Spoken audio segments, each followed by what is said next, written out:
de los Justos. Es para mí un verdadero placer estar aquí con ustedes nuevamente en este compartir de todos los últimos viernes de cada mes. Bien, y voy a iniciar con las preguntas incluso que ya ustedes han planteado. Y si llegan a surgir otras preguntas, pues las pueden hacer en el transcurso de la presentación, como acaba de decir mi compañera, nos pueden interrumpir, no hay ningún problema, y pueden hacer la consulta. Decirles que, segundito, porque ajá, ya.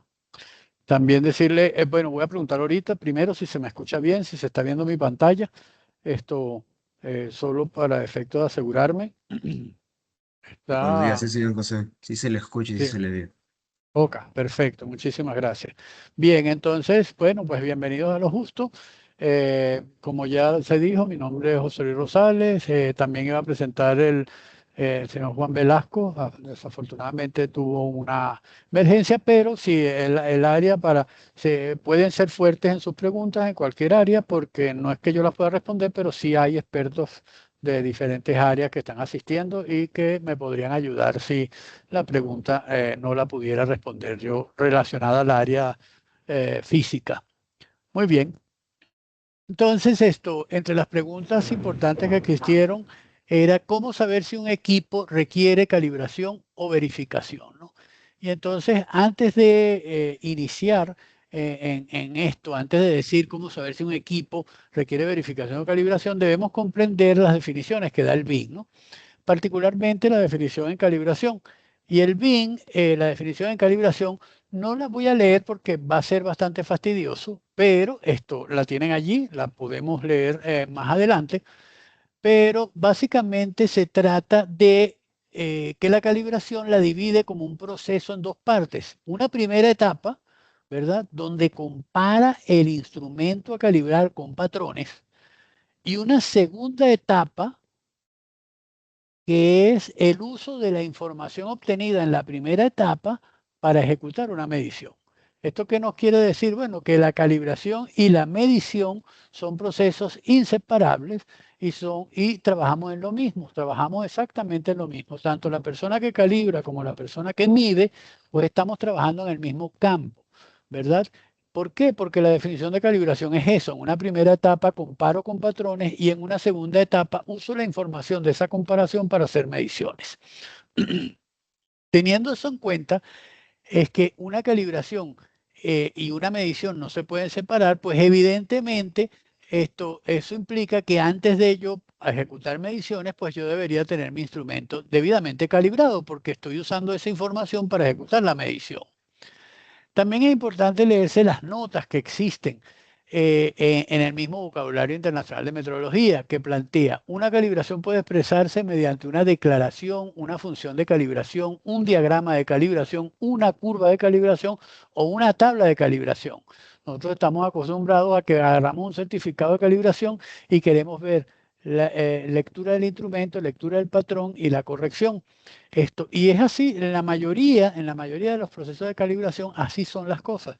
Pero no debemos olvidar que existen, ¿verdad? Calibraciones donde se hace necesaria la función de calibración, donde se hace necesario un diagrama de calibración, una curva de calibración, y el hecho de no encontrar exactamente la lectura del instrumento y lectura patrón, sino encontrar, por ejemplo, una ecuación lineal con las incertidumbres asociadas a la pendiente y al punto de corte, no quiere decir que eso no sea una calibración.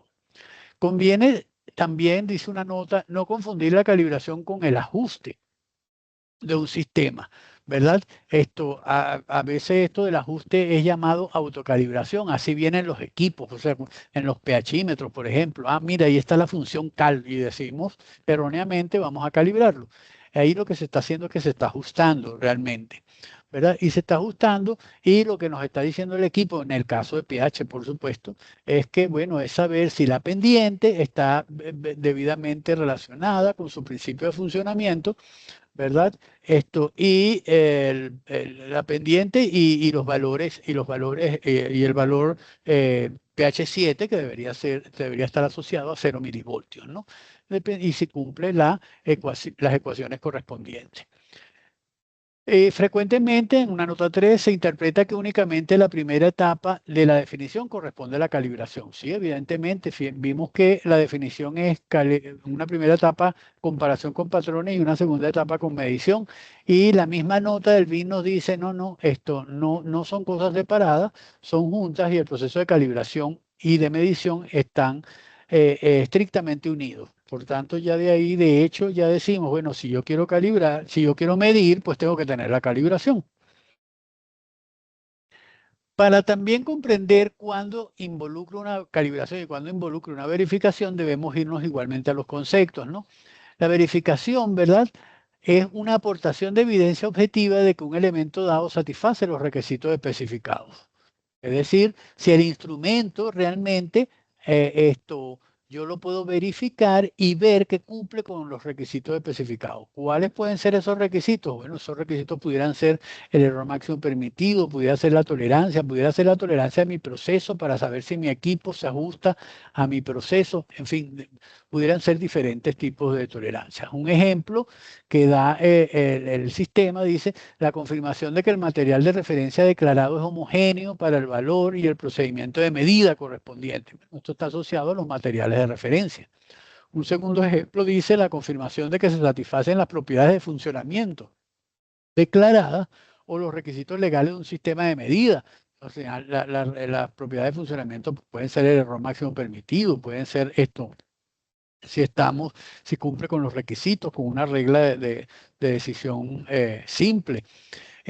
Y un ejemplo 3 dice la confirmación de que se alcanza una incertidumbre objetivo, ¿no? Entonces, esta es la que mayoritariamente nos interesa a los que trabajamos en el área de la metrología industrial. O sea, cuando yo hago una medición es porque tengo como objetivo alcanzar una incertidumbre. Entonces, la verificación yo debo hacerla tantas veces como sean necesarias para poder visualizar si alcanzo o no esa incertidumbre, esa incertidumbre objetivo. También hay una serie de notas que dice cuando sea necesario, es conveniente tener en cuenta la incertidumbre de medida. Hay personas que siempre dicen, en la verificación se estima la incertidumbre o no se estima la incertidumbre. Bueno, si es necesario estimarla y es conveniente para dar un proceso de verificación adecuado, pues ¿por qué no se va a poder estimar? El elemento puede ser, por ejemplo, un proceso, un procedimiento de medida, un material, un compuesto, un sistema. Los requisitos especificados pueden ser, por ejemplo, especificaciones del fabricante, para ver si el equipo funciona adecuadamente. En metrología legal, la verificación tal como lo define el BIN y en general la evaluación de conformidad puede conllevar al examen marcado o emisión de un certificado de verificación de un sistema de medida. Por ejemplo, cuando hacemos VMs en el caso de cisternas, pues ahí estamos haciendo un proceso de verificación, que las medidas, las dimensiones del tanque, la presión de las llantas, la longitud del tanque, dónde se encuentra el sistema de medición, dónde se encuentra la entrada para el proceso de llenado, si está en el centro, qué tanta inclinación máxima puede soportar para hacer una medición, etcétera. Todo eso pues son características dentro de la verificación metrológica. No debe confundirse la verificación con calibración, por supuesto, porque una calibración no es una verificación. Una verificación es saber si cumple con el requisito. No toda verificación es una validación, eso también es verdad. La validación del proceso, la validación de los métodos que se usan, pues son ya otra área. Y en química, la verificación de la identidad de una entidad o de una actividad requiere una descripción de la estructura o las propiedades de dicha entidad. Por supuesto, si estamos hablando de entidades químicas como cobre, vanadio, componentes variados en el material de referencia. ¿Verdad? También debemos comprender cuándo aplica la calibración y cuándo aplica la verificación. Y entonces esto también está descrito en los métodos. Nos dice que la calibración es un proceso en el que se compara un instrumento con un patrón trazable y conocer su corrección y si es necesario ajustarlo previamente. Claro, no solo conocer su corrección como ya habíamos dicho, sino también conocer esto también podemos obtener la función de calibración o el diagrama de calibración, como habíamos dicho antes, pero mayoritariamente es conocer la corrección del sistema. ¿verdad? Entonces, un equipo debe calibrarse ¿cuándo? ¿Cuándo debe calibrarse? Bueno, cuando la exactitud influye en la validez de los resultados, es decir, afecta los resultados del proceso. También digo, me gusta poner aquí, un equipo se debe calibrar justo antes de ponerlo en marcha, justo antes de poner de iniciar el proceso de medición, porque como vimos el concepto requiere de la información de la calibración para ejecutar la medición. Y ustedes me dirán, bueno, pero es que yo no uso esa información. Bueno, no la usamos en muchos casos porque las correcciones que tiene nuestro instrumento son extremadamente pequeñas frente a la medición que estamos ejecutando. Entonces, en ese caso, cuando esas correcciones son muy pequeñas, pues no aplicamos los valores de corrección asociados al certificado, pero sí debemos conocer que son lo suficientemente pequeños como para despreciarlos. Cuando necesitamos trazabilidad metrológica, desde mi punto de vista, esto es algo evidente, porque siempre que yo hago una medición es porque necesito la medición y evidentemente si necesito la medición requiero trazabilidad metrológica. El equipo se usa para mediciones críticas. Esta es otra parte, sí, lo dicen los métodos, pero toda medición que yo ejecuto es porque la necesito, ¿no? Entonces, diferenciar las mediciones críticas, claro, bueno, pudiera hacerse una separación, ¿verdad? En algunos casos, mediciones no tan críticas porque no me impactan la estimación de la incertidumbre de la medición. Después de reparaciones, golpes o eventos que afecten la confianza del instrumento, es decir, si el instrumento es sometido a golpes o daños, lo normal es que yo haga un proceso de verificación y si esa verificación sale fuera, pues lo más probable es que deba hacer un proceso de calibración del mismo, de acuerdo a cómo funciona el instrumento. Y de acuerdo con la frecuencia del plan de calibración. Este plan de calibración, pues, es el que establecemos nosotros a través de la evaluación de la deriva. En resumen, requiere calibración todo instrumento que afecte el resultado final y que necesite un certificado trazable para asegurar las mediciones. Es decir, siempre que nosotros ejecutemos mediciones, pues vamos a requerir el proceso de calibración. Eso es inevitable. Muy bien. También debemos comprender, ¿verdad?, que la verificación consiste en comprobar si el instrumento cumple las tolerancias definidas para su uso, sin necesidad de ajustarlo. Eso es muy importante porque existen muchísimas personas que desean comprobar la verificación con los errores máximos permitidos del instrumento. Entonces, para comprobar si el instrumento funciona según sus errores máximos permitidos, pues en ese caso, pues estaríamos dándole conformidad al instrumento según el fabricante. Pero cuando yo uso las tolerancias aceptadas por mi proceso, yo le estoy dando conformidad a mi instrumento porque es adecuado al uso que yo le estoy dando al equipo. Entonces, un equipo requiere verificación cuando solo se necesita confirmar que sigue funcionando dentro de los límites aceptables. Es parte del control rutinario entre calibraciones.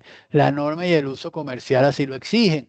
Por ejemplo, existen métodos en los que dice, por ejemplo, pH, que puedo mencionarlo. Esto dice el método de medición del estándar método de la STM o de cualquier método de medición. Esto indica, verifique la medición, verifique el instrumento usando un material de referencia en el nivel correspondiente, puede ser pH 2, 4, 7, 10 o 12. Verifique el instrumento y después proceda a la medición. Y si el instrumento, la verificación te dice que no es la adecuada, pues ajústelo. Lo mismo dicen, por ejemplo, las balanzas analíticas. Las balanzas analíticas es bueno verificarlas antes de su uso, ¿verdad? Si es un laboratorio que la usa constantemente, pues es bueno verificarla diariamente. Si es un laboratorio que no la usa tan frecuentemente, pues es bueno verificarla antes de hacer el proceso de medición, a objeto de saber que se está comportando dentro de sus exigencias según ese proceso de medición. El equipo no requiere trazabilidad formal cuando solo se confirma que cumple especificaciones internas o de fábrica. Bueno, a veces el equipo, pues, no requerimos una calibración, pero necesitamos establecer que dichas correcciones se encuentran dentro de ciertos parámetros de errores máximos permitidos o aspectos de fábrica, y porque nosotros dentro del proceso de incertidumbre introducimos de manera directa el error máximo permitido, por ejemplo, ¿verdad? El error máximo permitido dividido entre raíz de 3, y eso lo consideramos como un aporte significativo. Por tanto, si las correcciones y su incertidumbre están dentro de esos parámetros, pues yo no tendría necesidad de dar una calibración, pero sí debo verificar que cumple los requisitos. Un equipo requiere verificación cuando solo se necesita asegurar que es apto para el uso previsto y para saber que mantiene su funcionamiento de manera adecuada. Entonces, pero también el proceso de calibración y el proceso de verificación me permite visualizar la deriva instrumental, que tanto puede, y esto fue otra de las preguntas que se hizo, y estas preguntas iban relacionadas a cómo calcular y evaluar la deriva del instrumento. En ese caso, la deriva instrumental, pues, es la variación continua o incremental